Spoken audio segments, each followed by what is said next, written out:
যেহেতু শিক্ষা নিয়ে কথা হচ্ছে, আমাদের বর্তমানে মাননীয় স্পিকার, আমরা যদি বর্তমান শিক্ষা ব্যবস্থা দেখি, আমাদের এন্ট্রান্স ইনস্টিটিউশনগুলোতে বিশেষ করে প্রাথমিক শিক্ষায় আমরা দেখছি যে ভর্তি প্রক্রিয়াতে আমাদের এখন দুইটা পদ্ধতি প্রচলিত ছিল। এডমিশন বাই মেরিট আগে প্রচলিত ছিল, এখন সেটা কনভার্ট হয়েছে এডমিশন বাই লটারির মাধ্যমে হচ্ছে এখানে বাচ্চাদেরকে ভর্তি করা হয়।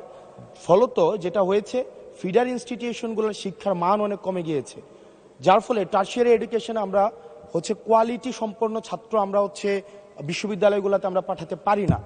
এখন মাননীয় মন্ত্রী মহোদয়ের কাছে আমার প্রশ্ন থাকবে, এই যে প্রাইমারি স্কুলে বাচ্চাদেরকে ভর্তি করানোর ক্ষেত্রে আমরা কি ভর্তি প্রক্রিয়াটা আমরা পরিবর্তন করব কিনা, নাকি এই যে এডমিশন বাই লটারির মাধ্যমে আমরা নিব এবং মেরিটকে আমরা হচ্ছে সবসময় হচ্ছে দমায় রাখবো, নাম্বার ওয়ান।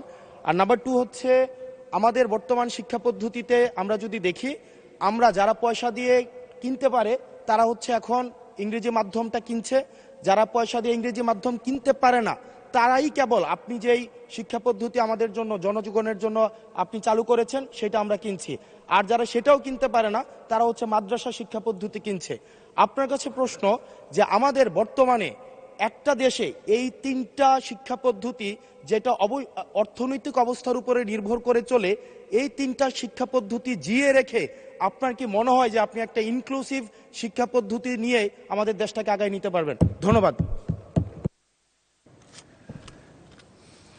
মূল প্রশ্ন ছিল জাহাঙ্গীর হোসেনের, মাননীয় সদস্য, সারা দেশে প্রাথমিক ও গণশিক্ষার উন্নয়নে কোনো প্রকল্প গ্রহণ করা হইয়াছে কিনা, হইলে তাহা কি? এখন তো ইন জেনারেল আমরা ডিসকাশনে চলে গিয়েছি। স্পিকার, ধন্যবাদ মাননীয় সংসদ সদস্যকে। যদিও তিনি ব্যাপকভাবে প্রশ্ন করেছেন, আমরা আশা করি এই মহান সংসদে এই বিষয়গুলি আলোচনা হওয়ার প্রয়োজন রয়েছে এবং তিনি করছেন। মূলত আমাদের দেশে শিক্ষা ব্যবস্থার জন্য রুরাল অ্যান্ড আরবান এই দুইটি সেকশন রয়েছে। এখন গ্রামীণ জনপদে যে প্রতিষ্ঠানগুলো রয়েছে সেখানে প্রি প্রাইমারি স্কুল রয়েছে এবং ছাত্র সংখ্যা এতটা কম্পিটিটিভ নয়, সে কারণে সেখানে ভর্তি সমস্যা তেমন একটা হচ্ছে না। ঢাকা শহরগুলোতে আমাদের এই প্রাথমিক স্তরে ভর্তির একটি সমস্যা রয়েছে। এই জটিলতা নিরসনের জন্য বিগত সরকার লটারি সিস্টেম করেছিল, যেটা আদৌ আমার মনে হয় না যুক্তিসঙ্গত। তবে আগামী বছরে এই শিক্ষা ব্যবস্থা ভর্তি সিস্টেম কিভাবে করা হবে সেটা আনুষ্ঠানিকভাবে আমরা স্টেক হোল্ডারদের সাথে, অর্থাৎ অভিভাবকদের সাথে বিভিন্ন রকম সেমিনার সিম্পোজিয়াম করে মাননীয় সংসদ সদস্য সকলের অভিমত নিয়ে একটি জনমত সৃষ্টি করে আমরা আগামী 2027 জানুয়ারি ভর্তির বিষয়ে চিন্তা করব। তিনি আরেকটি বিষয় উপস্থাপন করেছেন, আমাদের 3 ডাইমেনশনাল যে শিক্ষা ব্যবস্থা রয়েছে সেটাকে সমন্বিত করা। ধর্মীয় অনুভূতিতে ইবতেদায়ী রয়েছে, মাদ্রাসার মধ্যে রয়েছে, কওমিতে রয়েছে, ইংলিশ মিডিয়াম রয়েছে, বাংলা মিডিয়াম রয়েছে। সবগুলিকে সমন্বিত করা একটি জটিল ব্যাপার রয়েছে।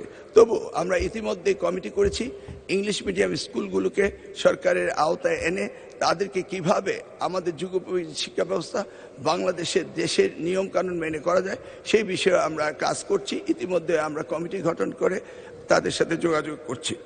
দ্বিতীয়টি হলো ইবতেদায়ী শিক্ষা ব্যবস্থা, সেটাকেও আমরা ইতিমধ্যেই সেই বিষয়ে ব্যাপক কাজ শুরু করেছি। আর কওমি শিক্ষা ব্যবস্থাকে কিভাবে অন্তর্ভুক্ত করা যায়, কারণ একটি দেশে বিভিন্ন শিক্ষা ব্যবস্থা না থেকে কিভাবে শিক্ষা ব্যবস্থা সমন্বিত করা যায় সেই ব্যাপারে সরকারের পক্ষ থেকে প্রচেষ্টা এবং উদ্যোগ আমরা নিচ্ছি।